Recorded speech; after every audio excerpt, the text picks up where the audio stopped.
Alright, and we are back, and we'll be quickly moving on into the third game between Dude You So Kraut and Kinky's Fairy Club. The draft is already underway, and we have Kinky's Fairy Club as first pick, betting up leaving and picking up Vala this time around, denying Dude You So Kraut their Vala pick. They in turn denied their KFC their Zarya, but they still pick up the ETC characters as their two core heroes. KFC this time around picking up Malfurion and Malfurion and Muradin. So pretty much they have some pretty strong, solid heroes. Definitely heroes you want to see on your team when you're playing Hero League or even Team League. Vala, Malfurion, and Muradin. Good damage with mobility, good Malfurion healing, all that sort of stuff, and Muradin. Going to second ban phase, they do this time on bans up Medivh. Honestly, like I said, my favorite hero, really good hero, though not one I see KFC using often, or at all really. So I'm not too certain about their ban, but it looks like they might want to be banning out someone for their best plans. What they want, melee centric. Melee centric is definitely one, cause polymorph can definitely make a group of melees regret their decision. With the Greymane, it kind of looks like they might be going down their path. KFC ban out the Tyrande. Stop. What's going on? Stop it. Okay. Yeah, Tyrande I can with your trait as a vulnerability, which could add really to your immortal. Look, what you want on Battlefield of Eternity, you want a good single target damage for the immortal race. This has that Greymane, and they just don't want to give up even more with Tyrande with the invulnerability. KFC already has a good one with Vala, now they just need rest more. Zeratul can buy you time and some pretty decent single target with singles. I have to check, does the sentence death actually affects non-heroes? And it does. Okay, that's gonna be interesting. 50% more damage. And gives you some stalling time. So we'll see how KFC replies again, but they have to reply with their own single target as well. Trial is another who I would like to talk about because Earthquake now that it does damage, it procs Frostproof Resilience, and that means if you got a full team, that's gonna proc your Frostproof Resilience 1 1/4 for each pulse. So that's gonna give you, or math is hard. It's gonna give you full. That's gonna give you. God, let me try the math. 3 3/4 of your frost resistance, provided you hit multiple heals. But honestly, by the first pulse and before the second, maybe the second, they're either gonna have escape or be dead. So, but that's something to keep in mind. And we're just talking about heals. We haven't even considered whether if there's any minions or whatever summons ever else on the battlefield. And Tychus, yes, definitely Tychus and a good single target damage. So yeah, like I said, you want good powerful single target damage on your team. Tychus and Thrall can provide that, as well as providing a bit more utility in everything else without losing much else. This Zeratul with mark for the sentence to death is definitely interesting. Greymane, or we already know Greymane has very good PvE damage, as we like to call it. What are they gonna run up with? They definitely want Assassin, Tracer. I'm not too certain about the Tracer one. Her single target damage isn't that high. It's more that she's very annoying to handle, as well as a decent amount of damage, but definitely not to contend. I don't think she can really contend with any of the other picks.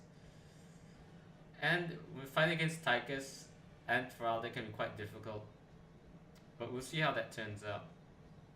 But I mean, as a tracer player, you have to wait. You're only moving in on the point where they're too busy working on the rest of the team that you can just come in and take out the stragglers with impunity. Referring to anything else.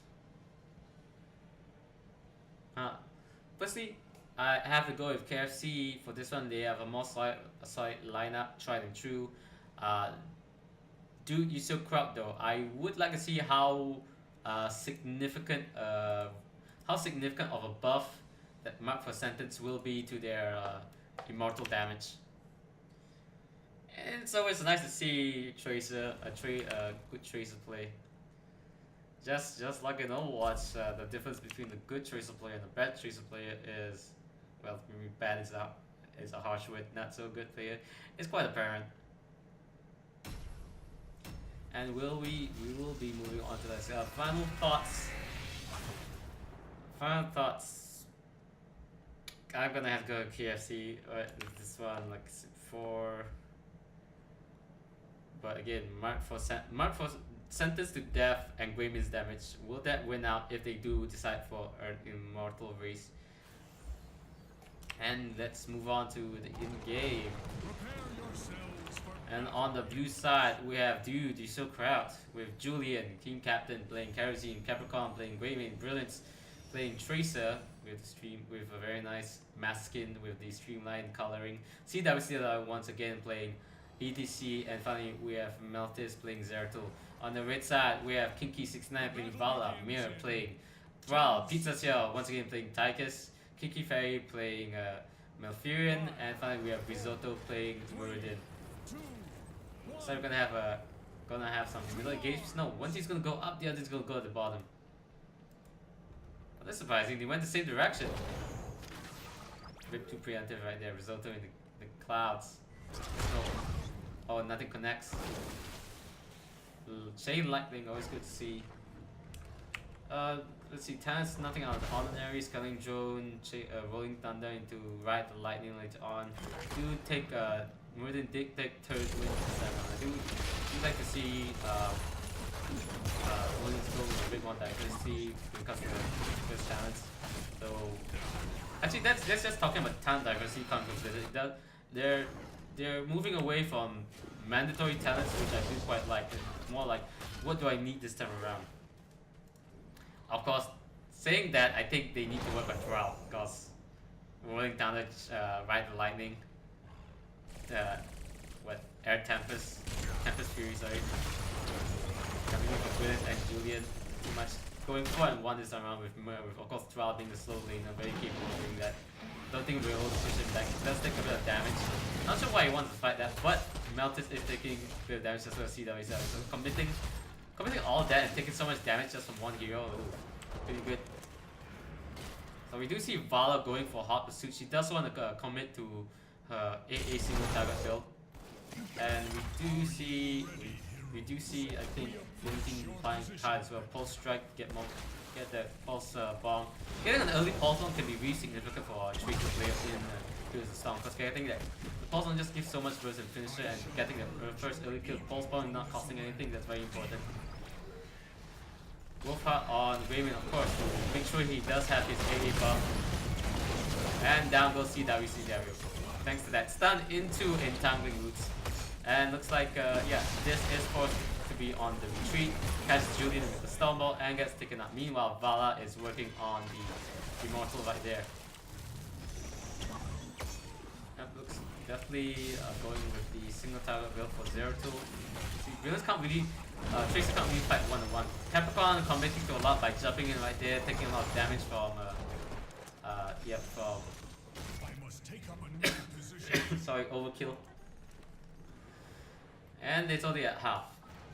Good damage by 69 there. I believe I need to fix my UI sooner or later. And this time just resulting to a immortal race. But definitely KFC has got this in the bag. Though just barely. See, the thing about immortals, right, is that if you're forced to be defensive, then you're on the losing side. Especially if you're committing all your heroes to be defensive, then there's no one working on the immortals. I was like, but if it gets, because at least if you're being offensive, you do the race, at least the immortal is gonna have a weaker shield or no shield at all.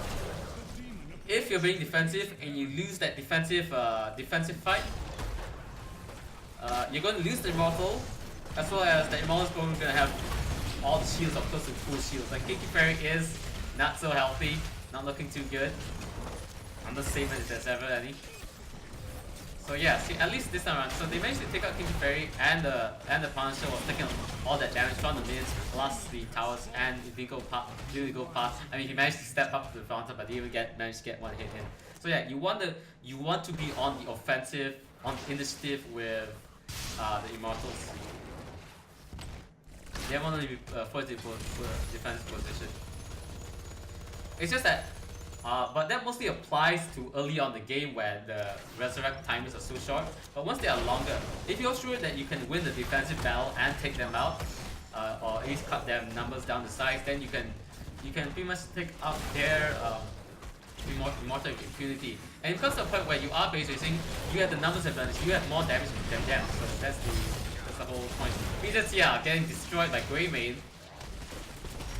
There was a root there, but it wasn't. I don't think it was at the right place where it needed to be. So he just gets taken down. But they are still at a about 30% experience lead. Not too bad right there. Still going 4-1. So like on this kind of map, the style is definitely 4-1. You don't rotate unless you're ganking. But then rotation, I mean, it's a long stretch of land in between the two lanes. So usually sometimes ganking isn't really the right thing to do.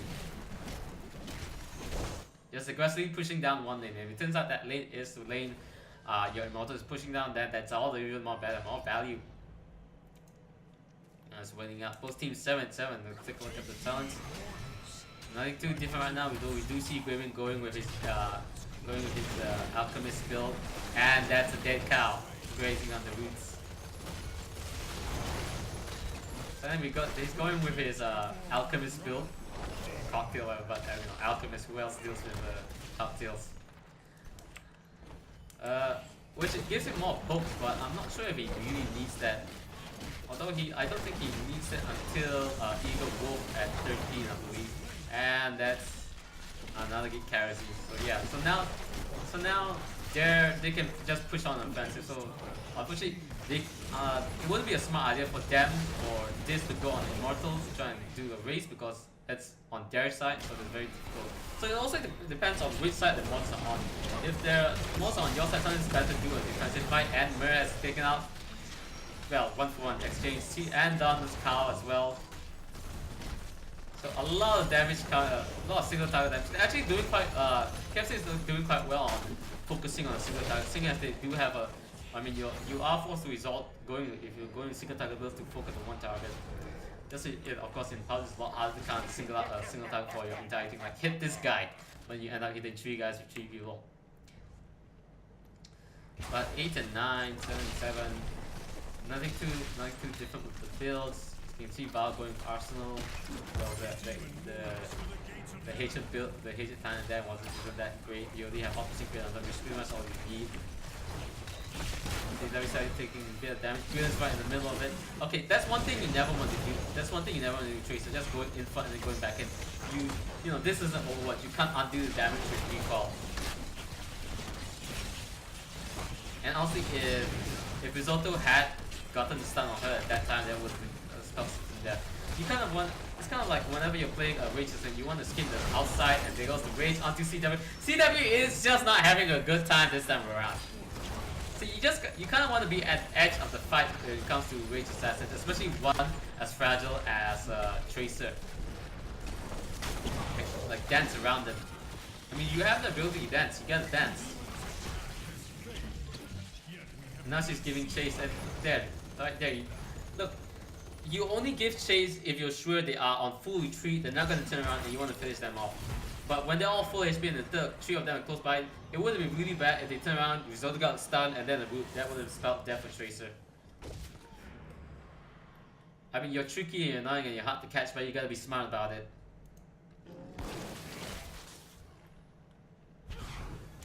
But we already see KFC at level 11, though Dude, you so Kraut is coming up close to that hero. So Twilight Dream, Earthquake. Like I like that Earthquake and both Earthquake and Sonic are viable now. Both that Sonic is still strong, Earthquake is viable. Both are strong. That's a nice catch to see though. It's a power slide into jump and gets nice palm right there. Is he gonna give enough time though? There's a Earthquake coming there, Void Prison. Capricorn is dead. Risotto is forced to pop his appetite. Mola's not too good. Twilight Dreams, that's another go for the choke, but doesn't kill anyone. Now coming to the choke, Princess is on his case. Kerosene is trying to do him in. But no, too much damage going on. Nice stun there. Mosh Pit, 3-man Mosh Pit, only Risotto there. And he's being blocked, not being able to stun CW stun W's. Not being able to do much there. But they only managed to take out one. Capricorn though gets taken out a Kinky Fairy. You might not want to tell your friends about that. Risotto's the last one out. Val just coming back in. He's gonna be able to jump out. He gets a stun. Nice. One more hit. No stun. Jump it. One more blink, and he gets away. As long as the castle doesn't turn their attention. Okay, nice save there. Was so close. Actually, Risotto didn't have any of his damage stats, right? He didn't have Thunder Strike nor give them the axe. Which honestly is one of my favorite ways to play Meridian. I mean, he's only tanky enough. You just want to kill some people, you know? I mean, there are two ways to attack. You know, to get people to shoot. I mean, you want to get people to shoot. There are two ways to do that. Either be in the way, or be big enough a threat that they have to fight you. Vin's being pretty risky with the movement. I see they're still trying to be sneaky, but I'm pretty sure it's better if he wasn't in the middle. Now they're forced to play defensively. Tracer's trying to get, but no, they'll be splitting their team up. So right there, nice rain of vengeance right there, nice stun there, but doesn't really develop to anything. Oh, nice pulse bomb into explosion, Capricorn with the go for the throat. So much burst coming out there. But now this entire team is low even though it's silent. Nice Earthquake catching all of them. There's no more spin. Twilight Green save, turning things around with Earthquake. Brilliant, can you catch you recall? No, the Earthquake! Oh my god! Oh, but the last minute Immortal save. Immortal, you're bro. Brilliant. And that's Earthquake. Wow, that Earthquake definitely was a big turnaround into Twilight Dream. CW said not expecting Twilight Dream in the last second. That's pretty much all the ultimates used. I think no, except for Void Prison. I think he got Zelto got taken out early on, not being able to change things. No, actually there was a Void Prison in the middle of the Earthquake, I believe. Was that in the previous fight? Yeah, that was in the previous fight. My bad. But now KFC is gonna be able to push down this lane quite aggressively. They do have the level 40 towns, giving them a count up advantage. That's the stuff, baby. Yep. Oh, healing static on Murder, but he didn't pick up Kraut control. He picks up Iron Forge momentum. I mean, to be fair, Iron Forge momentum is from 1 to 75. Kraut control depends on how many heals you're hitting. Sorry, how many targets you're hitting. But it only applies to your standard flag anyway. Stun there on Caesar Story. He does have the block and the shield. We're gonna do much there. That heat is gonna go down. Nice Earthquake. Very Advantage doesn't connect with anyone going on damage. Brilliance take a damage. Nice heal there by Carries in the last minute, saving Brilliance from a timely death. And the Punisher is gonna go down. But if it's done its work, the heat is down. The demon's attack has failed, yet we have not seen the end of it. But T is fine. 13 to 15. But KFC is gonna reach the level 60 talents quite soon. So far Kinky Fairy has not need to use his Ice Block here. You might need it right here. Yeah, right here. Fight Dream and to stasis. Oh man, nice turn around there. Mosh Pit, what are you gonna do with Mosh Pit? Find time with Steam, but then Steam is only taking my damage. Melt is going down, Kramer going down, and that's a team wipe. Blue team dominated. That still isn't enough time to finish off the core. That's only 20 seconds or so. You're not in a full duration. So they're gonna just free up the mercenary. Though that was a bit too much committing from this. But very timely Twilight Dream into an ice block there. Though kind of a matter of fact right there. Hardened Focus being picked up by Kinky Fairy as opposed to Enduring Roots. Is it Enduring Roots? Intangler Roots? Intangler Harder. I mean high cooldown it doubles his everything, which is really good for you can maintain that health pool. It's definitely the better choice. Which in this situation I think yes it's easy enough for him to maintain his health pool. We do see on the prowl on the prowl being picked up by Greymane. But I think that's just with Eagle Wolf, so I believe he should have gone with Eagle Wolf. And I don't think he needs on the prowl to maintain the sticky onto KFC. Kinky 69, sorry, 69 taking damage, gets a slide in, well I guess down goes the laser, and Pizza goes on Capcom, but he has to turn around, but he doesn't have his full part of the lead. He's just still pushing back the mirror coming in, just in a few chain lightnings. There's the Earthquake coming in, nice there, activates it, but he didn't need resilience. There goes the palm, but timing up, yeah, just in time. Oh, uppercut. stun, can cut. Nope, the stun misses every duel. This isn't too good, but it does manage to blink away just out of Risotto's range. See that we're not looking too good, down to 200 health. Capricorn trying to get some damage in. Oh, Dwarf Toss smash into 2 heroes and Capricorn just managed to kind of get out. I think they're gonna give chase. They don't care. Oh, they thought they were gonna run it. Ooh, sneaky Capricorn. Oh, but no, they don't care. They're gonna take the core. Does he have Void Prison? And I think that will be game. Yeah, it can't do enough damage to deter KFC to finish off this core. Meltis, what can you do? Come on Mur, jump on the Kinky Fairy, but then Risotto's still on the point. Mur and Industria will still be out doing the damage. Ice Block to buy some time. Very nice stalling there. Risotto also store, and that's 10, that's 5. Gravity coming in, but it's too late. And that's game 3 going to Kinky's Fairy Club. Well done, well played.